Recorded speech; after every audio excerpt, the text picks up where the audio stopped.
Eduardom Čudajom z týmu TFS. Hodnotíme zápas s Dream Teamom, takže tvoj pohľad na súboj. Tak bol to zápas dvoch polčasov podľa mňa, tak prvý sme prehrávali 5-1 a na konci sa nám to podarilo otočiť, takže zápas dvoch polčasov by som to nazval. Kde si videl ten moment zlomu, kedy ste si povedali, že to pôjde? Ja si myslím, že keď sme prehrávali 5-1 a dali sme na 5-2, tak vtedy sme videli, že sa dá hrať s týmto súperom a v tomto momente si myslím, že nastal ten bod. TFS teda našli strelcov, zdá sa, našli chuť po víťazstve. Je to určite pozitívny impuls do ďalších súbojov?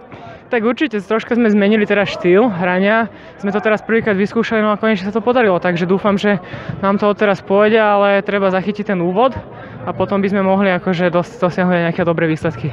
Tak sa spýtame na Dream Team, v čom boli naozaj takí nepríjemní v tom prvom polčase, prečo to nešlo? Tak oni kým podľa mňa vládali, tak dovtedy nás dostupovali pri rozohrávke a tam sme robili najviac chýb, takže tam, ale potom myslím, že im dochádzali síly a začali sme si veriť a hrali sme dobre, takže jednoznačne to ich napádanie na začiatku zápasu. Ďakujem pekne, gratulujem.